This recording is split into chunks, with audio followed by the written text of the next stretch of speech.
Dalam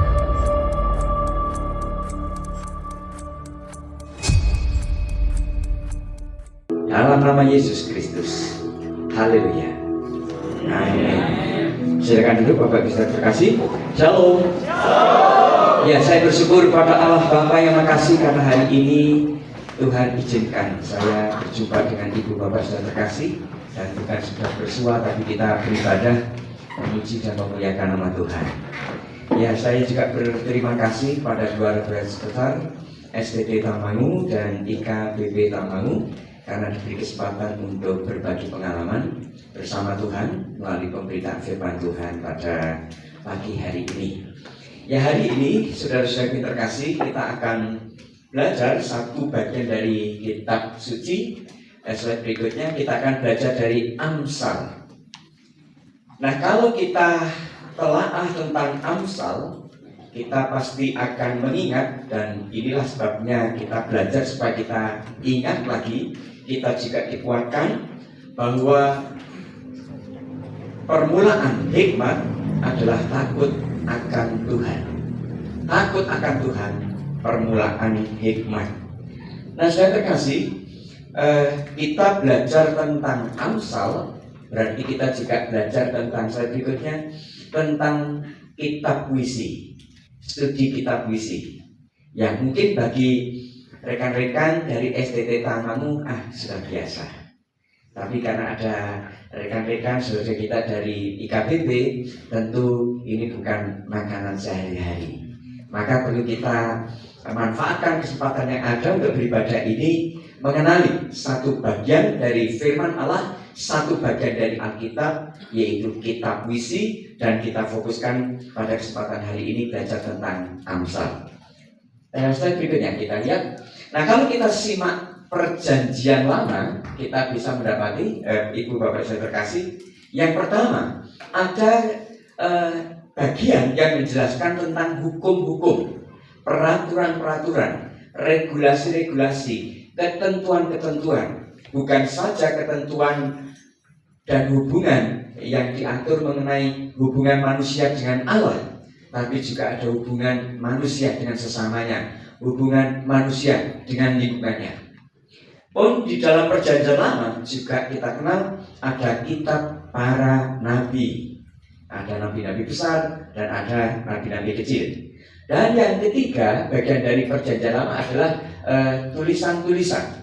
Nah, kita perhatikan, saudara terkasih, slide berikutnya. Tulisan-tulisan yang menjadi bagian dari perjanjian lama tersebut mencakup kitab-kitab syair, kitab-kitab hikmat seperti Ayub, Mazmur, Amsal, dan Pengkhotbah. Inilah ajaibnya Allah Tuhan kita. Inilah ajaibnya karya Allah. Apapun yang ada pada manusia bisa dipakai untuk penyataan kemuliaannya. Bahkan bukan hanya pada manusia, segala sesuatu yang ada di dunia, ciptaan Allah, bisa dipakai untuk menyatakan keajaiban karya Allah, keajaiban kasih Allah, keajaiban firman Allah. Dan selanjutnya kita lihat, ketika kita belajar Amsal, nah ini kalau dalam pengertian umum, karena sebenarnya bukan hanya orang Kristen yang mengenal Amsal. Ya, kalau orang Kristen pasti mengenal Amsal karena ada kitab yang berjudul Amsal. Tapi ternyata orang beragama lain juga mengenal Amsal sebagai misal, atau dalam perjanjian lama disebut mitsal. Nah, Amsal memaparkan tentang perbandingan-perbandingan. Amsal juga sama dengan perumpamaan-perumpamaan. Maka kita juga banyak mendapati perumpamaan, perbandingan yang jika tidak mendapat hikmat dari Tuhan, kita akan sulit mendapatkan interpretasi, penafsiran, penilaian, persepsi yang tepat. Dan istimewa dari Amsal, istimewa Amsalnya adalah coraknya memang sastra. Ini juga keunikan Alkitab, firman Allah. Latar belakang penulis yang bermacam-macam, kompetensi, kemampuan, minat, bakatnya ditampilkan sama tujuannya, menyatakan kehendak Allah bagi manusia, menyelamatkan manusia, memulihkan keadaan manusia. Dan salah satu bagiannya adalah mengenai kitab Amsal yang menampilkan corak bernilai sastra. Kitab sastra sebelumnya kita lihat ya. Jadi kita lihat kitab sastra yang berisi ini sangat penting. Sekalipun bercorak sastra, genre-nya itu sastra, tapi yang tidak boleh dilupakan, di dalamnya termuat nasihat-nasihat, di dalamnya termuat pengajaran-pengajaran yang sangat penting bagi manusia, bagi orang percaya. Karena bukan hanya mengatur hubungan manusia yang percaya pada Tuhan itu dengan Tuhannya, tapi juga mengatur bagaimana hubungan manusia dengan sesama, mengatur hubungan manusia dengan dirinya sendiri, bahkan mengatur hubungan manusia itu dengan alam semesta tempat ia tinggal dan diperkenalkan Allah itu. Selanjutnya, Amsal yang juga disebut Mazal disebut sebagai kitab hikmat sebetulnya ya, karena berisi kata-kata hikmat. Ini luar biasa. Banyak orang pandai, banyak orang berpengetahuan, tapi belum tentu orang-orang pandai, orang-orang berpengetahuan terhitung, terkategorikan sebagai orang berhikmat.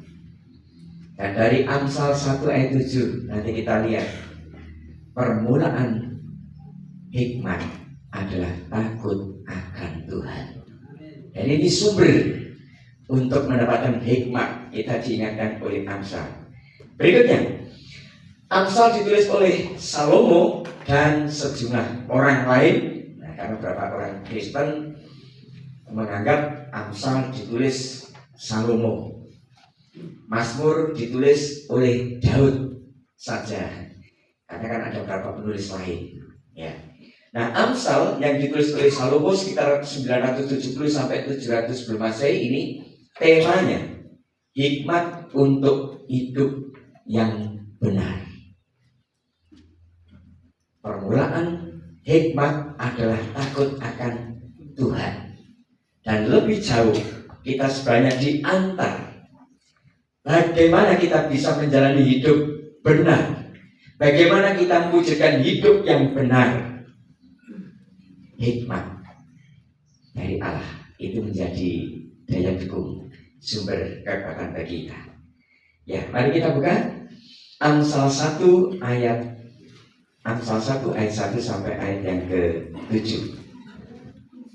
Amsal 1 ayat yang pertama sampai ayat yang ke-7.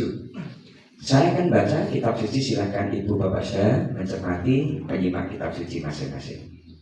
Firman Tuhan sebagai berikut.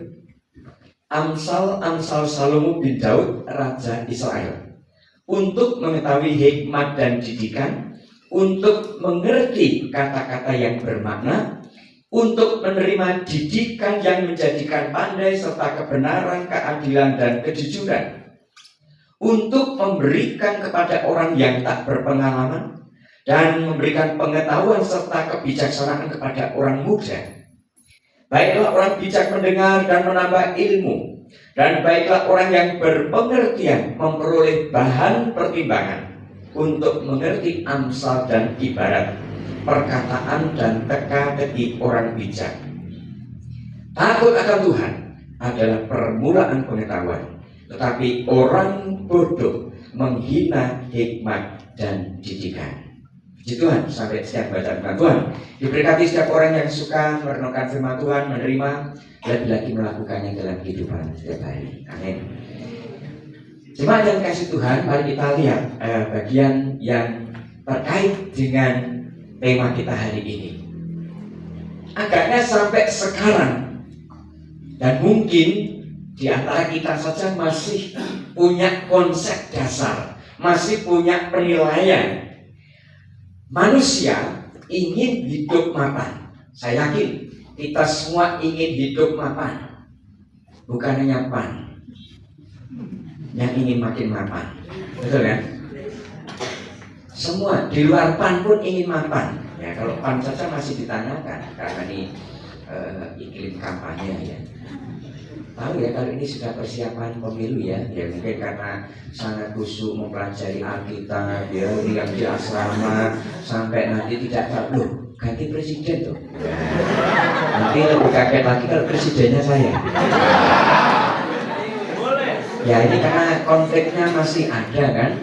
Gibran ini kan masih salah satu cawapres, itu kan masih tanda tanya itu kan, kira-kira dari segi ketentuan dan peraturan bisa lanjut apa tidak. Saya siap-siap saudara. Makanya kalau Anda tidak update nanti repot itu ya. Anda harus update supaya nanti begitu keluar dari asrama, apalagi nanti lulus tuh sudah tahu kalau saya presiden. Terima kasih. Tapi sering juga di kelas saya sampaikan ya, ini kalau Gibran itu meragukan, ya saya kemarin sempat dipanggil Prabowo. Saya sempat dipanggil Megawati juga, tapi saya nggak mau. Saya mana alasannya? Ya nama saya kan Purwoto, masa dipanggil Megawati?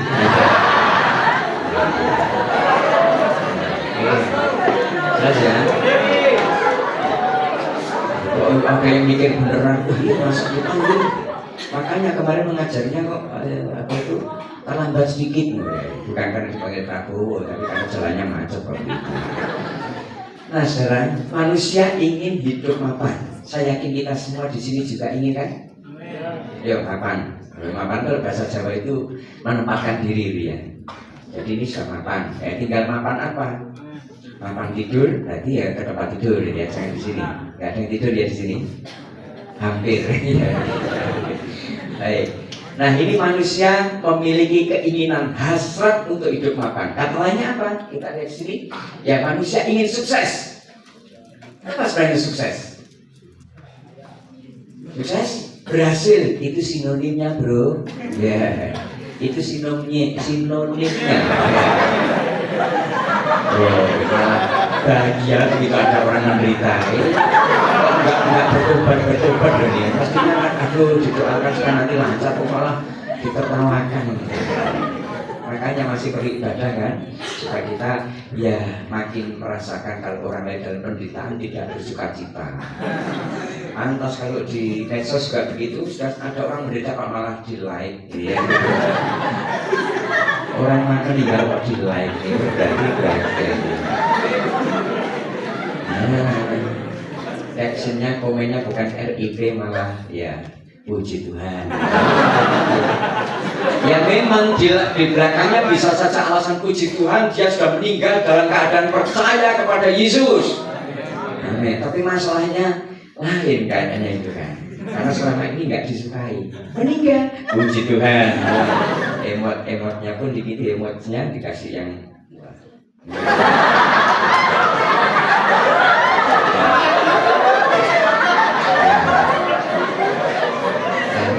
ya, sukses. Betul ya, sekali lagi sukses sinonimnya berhasil. Tapi apa kriteria orang berhasil itu? Sukses. Nah, itu malah balik lagi. Jadi kalau di kelas mungkin pernah saya singgung, karena saya juga ngajar kalau di kelas ya. Anda mencapai nilai, yang mata pelajaran yang sulit apa ini? Bahasa Ibrani. Bahasa Indonesia gampang. Bahasa Indonesia gampang, makanya banyak mahasiswa menggampangkan bahasa Indonesia, ya kan? Enggak toh? Enggak, itu mahasiswa tempat lain. Kalau dosennya ngajar, dosen bahasa Indonesia ngajar ngomong berdua, bertiga, itu mahasiswa lain. Kalaupun mahasiswa di sini angkatan terdahulu, yang sebelum masa ini, yang ini barang ya. Ya, bahasa Ibrani, Anda mencapai nilai 85, apakah itu sukses? Sukses? Belum tentu. Karena kalau ditinjau dari sumber daya, sebenarnya Anda bisa mencapai 95. Mengapa hanya berhenti di 85? Sebaliknya ada teman Anda, rekan Anda mencapai hanya 65. Sukses, karena dia bisa mencapai yang seharusnya dicapai, yaitu 65. Tidak remedi, sukses. Apalagi remedi seumur hidup. Sudah wisuda aja masih melanjutkan, Pak saya mau remedi gitu. Ya, mencapai apa yang seharusnya bisa dicapai. Sukses. Selanjutnya kita lihat ya. Orang seringkali menjadikan materi sebagai ukuran indikator kemapanan, indikator kesuksesan, kekayaan, finansial. Ya sebenarnya bukan hanya materi, kekayaan, finansial, keuangan saja yang saat ini menjadi ukuran bahwa saya sukses, bahwa saya mapan. Bisa jadi itu soal kuantitas materi, kuantitas. Contoh nih, orang yang melayani, aduh jemaatku kok sedikit, ya akan menjadi masalah kalau dibiarkan saja.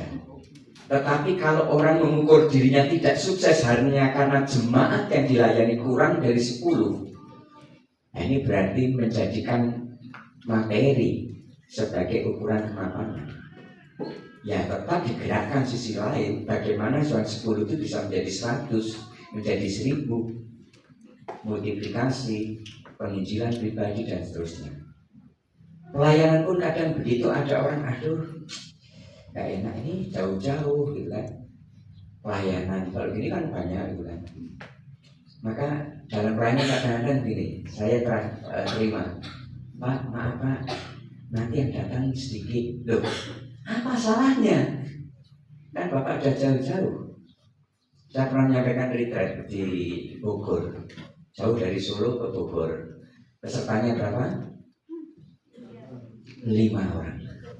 Pesertanya 5. Dan gak tanggung-tanggung, saya mengisi 4 sesi dari pagi sampai sore. Saya sambil menyampaikan firman Tuhan, menyampaikan materi, berpikir ya sambil berjaga-jaga, ini jenuh enggak nih ya. Karena waktu itu teman-teman dari suku Asmat ya, 5 orang jadinya duduk gitu ya, bayangkan ya. Bosan enggak melihat saya? Jangan saya, tapi puji Tuhan bertahan sampai selesai. Nah kadang orang mengukur kok hanya sedikit, berarti saya enggak sukses. Demikian juga mungkin yang bergerak di bidang pelayanan pendidikan nanti, aduh muridku kok sedikit. Ya salah kalau membiarkan tetap sedikit, tidak berupaya bagaimana murid bertambah. Tapi kalau memang disediakan murid sejumlah itu dan merasa saya nggak sukses karena muridku hanya 2, atau di gereja pelayanan jemaatnya 2, worship leader 1, singernya 5, pemain musik 8, asernya 10. Selamat hari Minggu. Begitu terus. Wah ini jemaatnya sendiri kan. Wah seperti malah Jakimi gitu kan.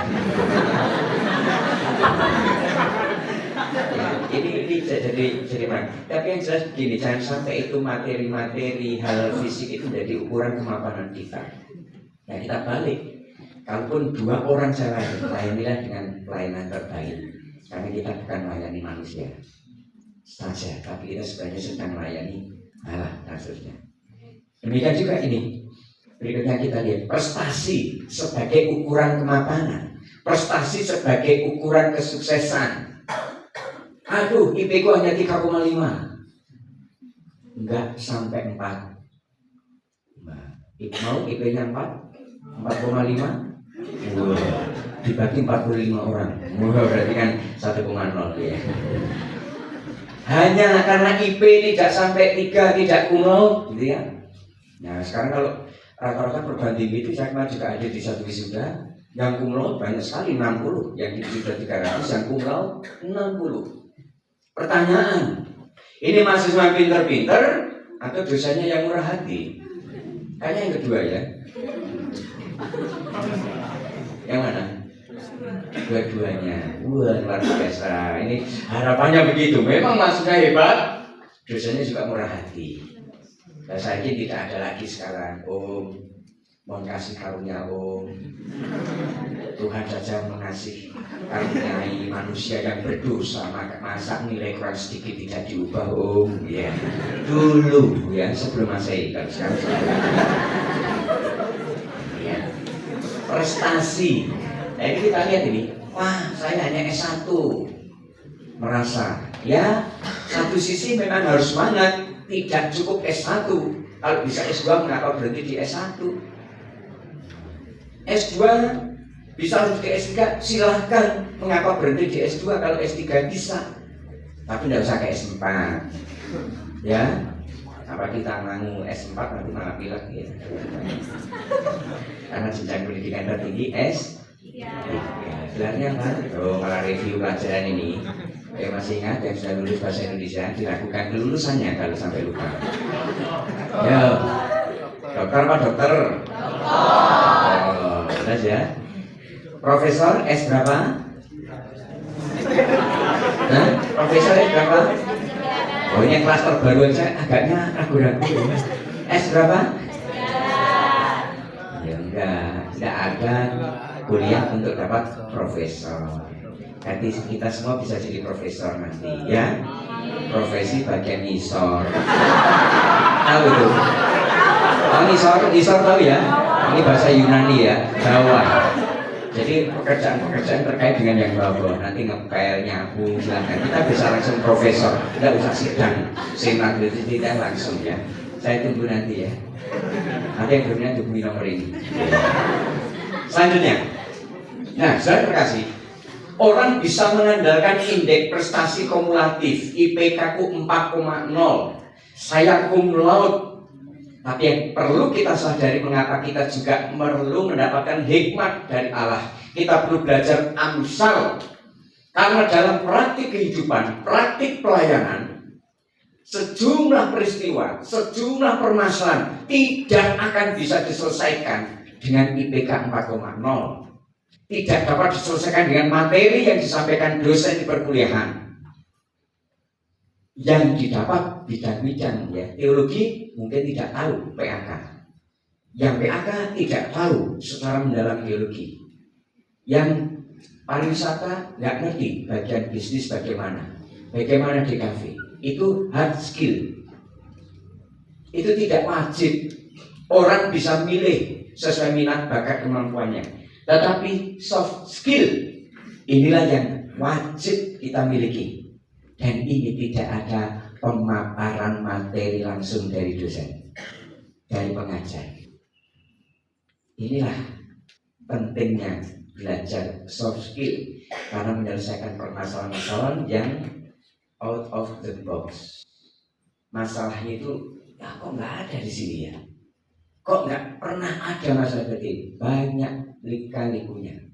Di situ kita perlu belajar kemampuan berkomunikasi, berpikir kreatif, problem solving. Nah, ibaratnya kalau di pelajaran teologi agaknya yang paling mirip itu yang sangat nyata di sini adalah soal etika Kristen.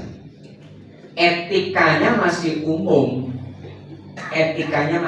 Tidak ada kata perceraian dalam pernikahan Kristen. Itu kan etikanya. Tapi etiketnya beda. Penerapannya bagaimana? Situasi dan kondisinya seperti apa? Nggak semata-mata hitam atau putih. Ada peristiwa-peristiwa. Kita bisa mengatakan orang Kristen, orang percaya, hamba Tuhan tidak boleh berbohong. Berarti mengatakan apa adanya tanpa menimbulkan kesan yang salah. Tapi perkaranya nanti menjadi lain kalau kita bertemu dengan kejadian-kejadian khusus. Bukan soal etika lagi, tapi etiket. Nilai-nilai khusus pada kondisi-kondisi khusus. Nah ini sudah terkasih, sembari menuntaskan studi di STT Tangmangu dan IKBP. Ini pelajaran soft skill kita dapatkan bukan hanya di dalam kelas ketika kita berinteraksi dengan dosen, dengan rekan kuliah, tapi ketika kita di luar kelas, di luar asrama, itu membangun soft skill kita agar siap nanti menghadapi permasalahan-permasalahan yang penyelesaiannya membutuhkan kreativitas yang didukung oleh soft skill ini. Karena itu mari kita belajar dari Amsal supaya soft skill kita dikembangkan, karena bagian yang bisa menentukan langkah saya ini, langkah saya itu adalah hikmat dari Allah. Ya, kita belajar dari Amsal ada 5 pokok. Yang pertama, kita belajar Amsal seperti yang ditulis di perikop yang tadi kita baca. Dengan belajar Amsal, kita mengetahui hikmat, kita bisa mengetahui didikan. Didikan jauh lebih mendalam daripada pengajaran. Kalau pengajaran kan hanya transformasi pengetahuan. Orang yang tidak tahu diajar akhirnya menjadi tahu. Tapi didikan ini membangun attitude, membangun afektif.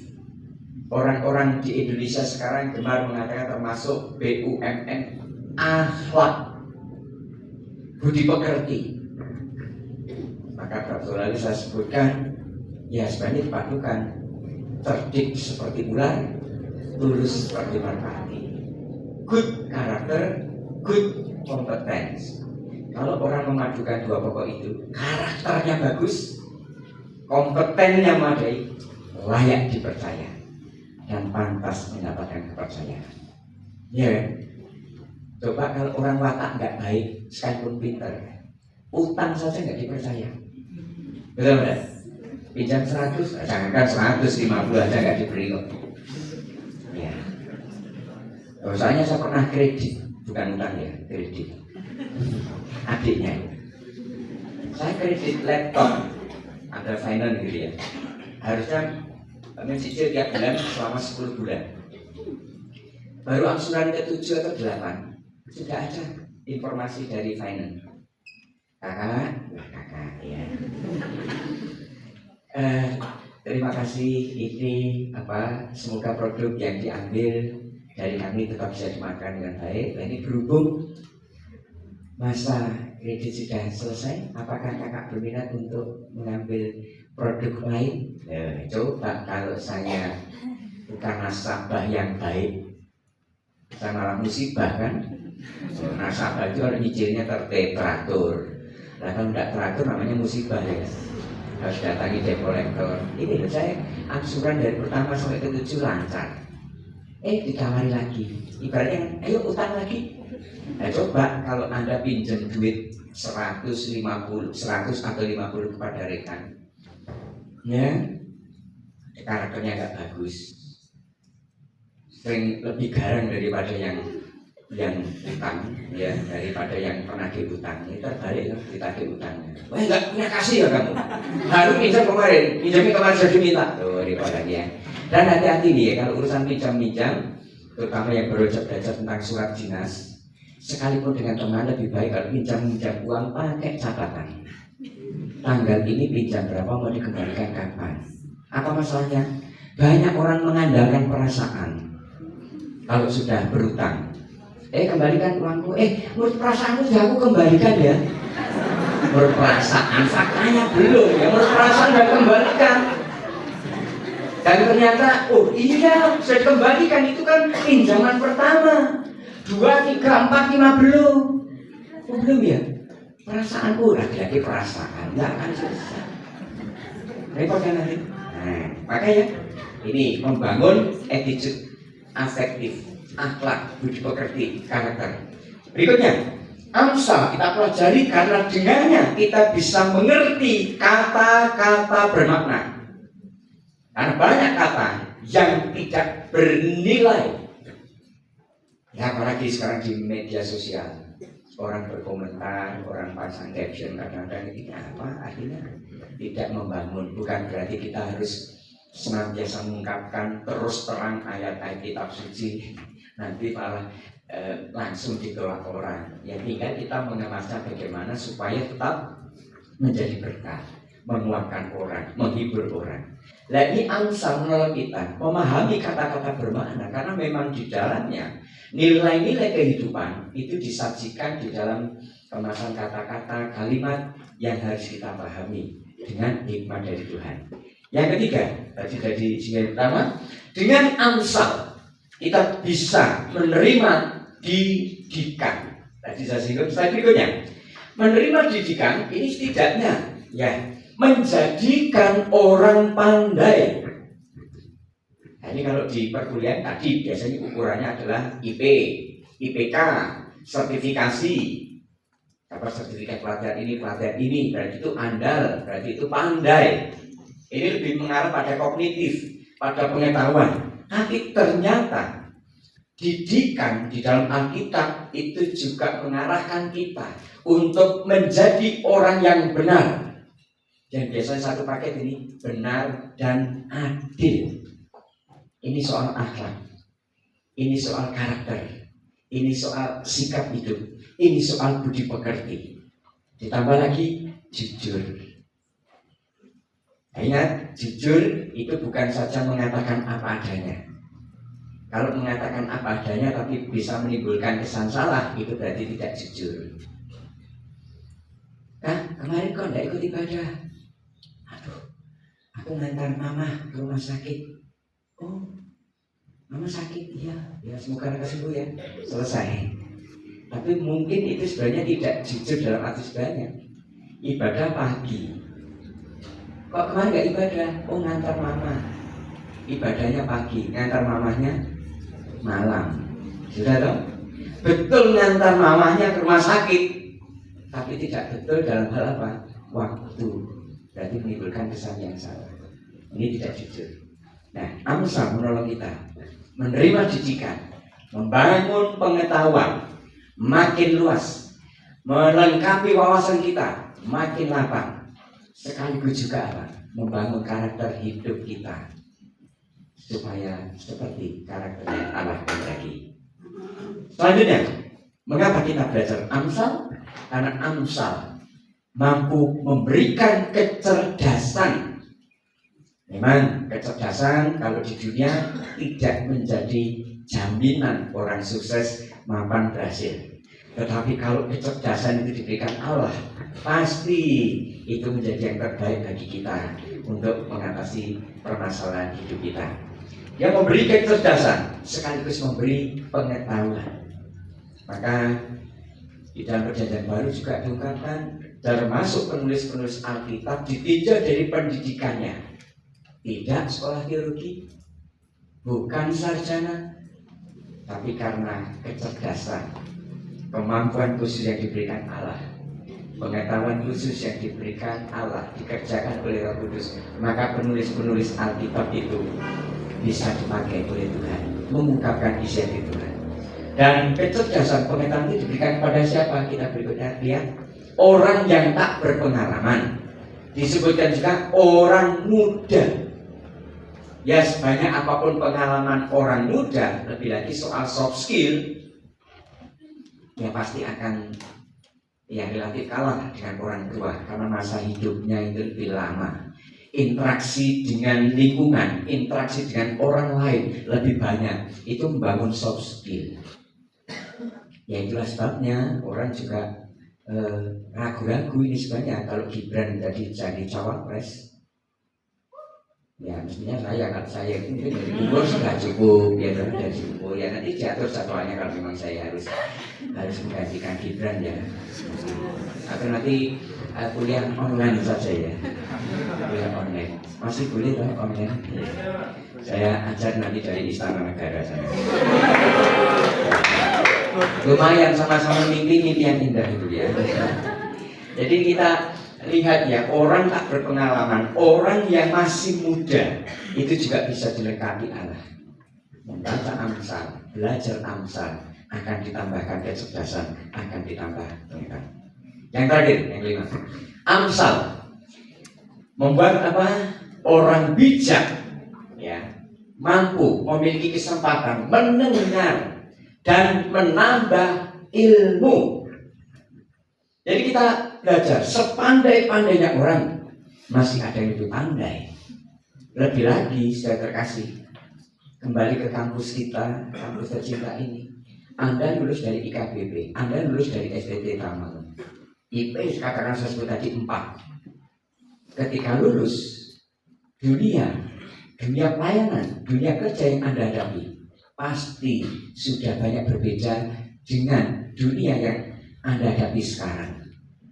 Karena irama hidup demikian cepat.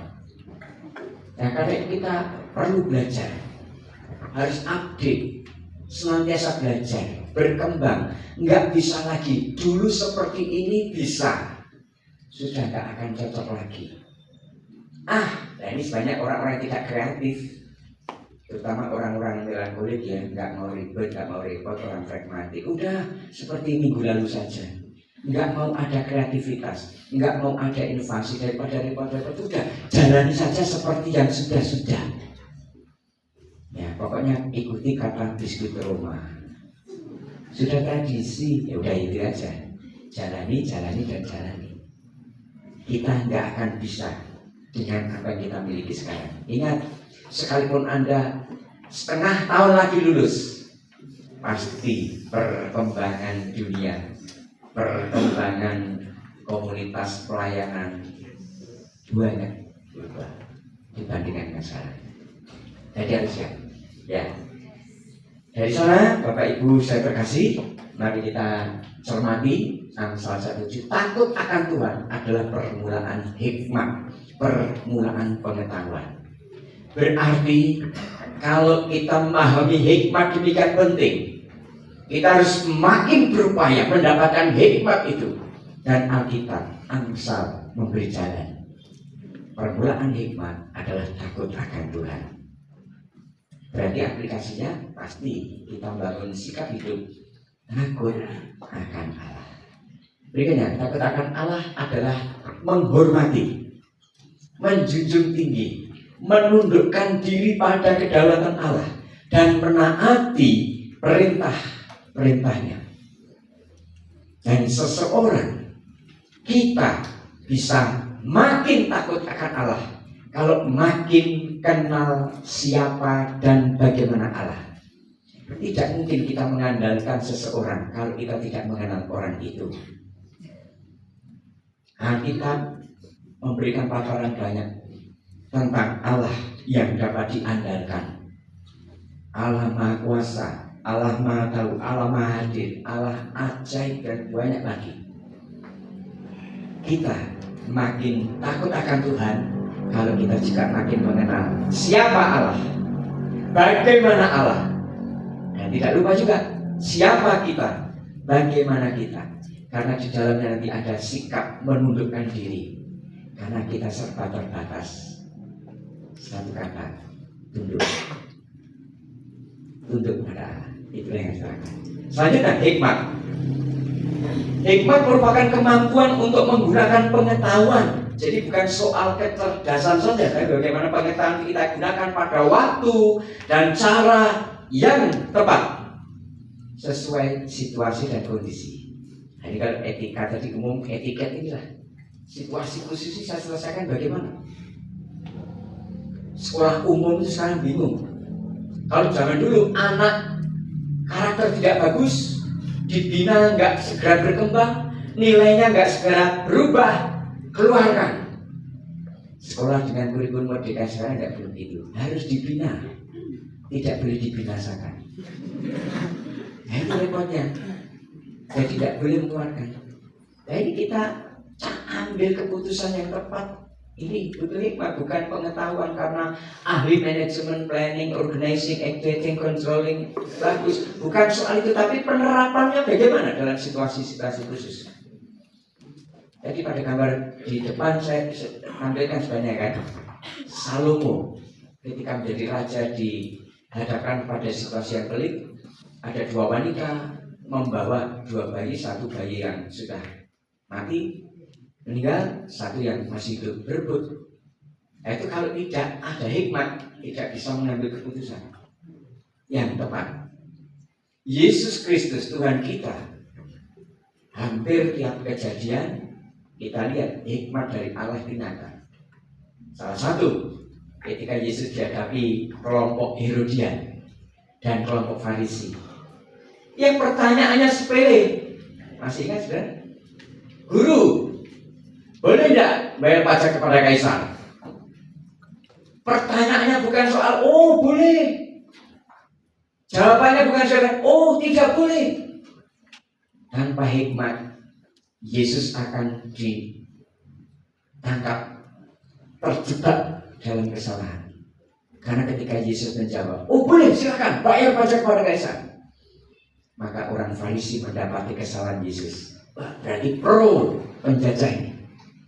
Tapi kalau Yesus katakan, oh tidak boleh, jangan bayar pajak kepada Kaisar, itu penjajah, maka orang Herodian akan bersukaria. Ini kesalahan Yesus.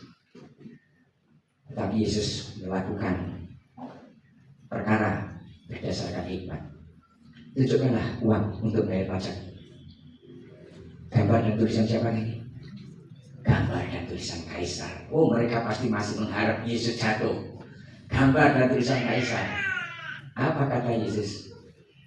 Berikanlah kepada Allah apa yang wajib kamu berikan kepada Allah. Berikan kepada kaisar apa yang wajib kamu berikan kepada kaisar. Dua kelompok yang sebenarnya berseberangan ini akhirnya pergi. Dan ini juga saya terkasih dalam situasi pelayanan, dalam situasi pekerjaan nanti ada tipe-tipe seperti itu. Orang ini sehari-hari dua kelompok ini sebenarnya tidak akur, tidak ada dalam chemistry, tidak sejalan. Tapi demi menjatuhkan kita, mereka mungkin akan satu proyek, satu perencanaan. Sebenarnya nggak cocok, nggak matching. Tapi demi menjatuhkan kita, orang berupaya bergabung, ya, sekalipun titik pangkalnya beda. Inilah hikmat. Soft skill lebih lagi nanti didukung oleh hikmat dari Tuhan pasti. Situasi serumit apapun, kita bisa menentukan keputusan yang tepat menjadi berkat dari siapa. Penerapan yang harus kita ambil. Satu, sudah terkasih. Mari kita menyadari bahwa kita harus belajar sepanjang hayat. Jangan berhenti. S1 selesai, S2, oh sudah, S3 sudah. S3 pun masih terus harus belajar. Selagi kita hidup, kita harus belajar. Karena apa? Pelajaran bukan hanya soal pelajaran di kelas, tapi kelas kehidupan. Ini banyak bagi kita, mendewasakan kita, membangun watak kita, menambah pengetahuan kita. Yang kedua, mari kita hadapi permasalahan hidup, permasalahan dalam pelayanan dengan yakin, ya. Yang kedua ini sikap takut akan Tuhan yang nanti akan membuat kita yakin menjalani kehidupan. Kita bangun sikap takut akan Tuhan. Dan tadi saya sebutkan bagaimana kita bisa makin takut akan Tuhan. Harus dimulai dari apa? Makin mengenal siapa Tuhan, makin mengenal bagaimana Tuhan. Kalau kita mengenal Tuhan seperti apa dan menyadari kita seperti apa, maka kita makin berserah kepada Allah. Takut akan Tuhan akan terus kembangkan. Dan terakhir, ya kita harus menghadapi segala permasalahan, baik permasalahan hidup kita, permasalahan pelayanan, permasalahan studi, permasalahan bidang apapun. Yakin, karena apa? Tuhan sumber hikmat menyertai kita. Tuhan sumber hikmat menopang kita. Demikian firman Tuhan. Tuhan berkati kita. Selamat berburu hikmat dengan dasar takut akan Tuhan, dan itu akan menjadikan kita orang-orang yang berkemenangan. Amin.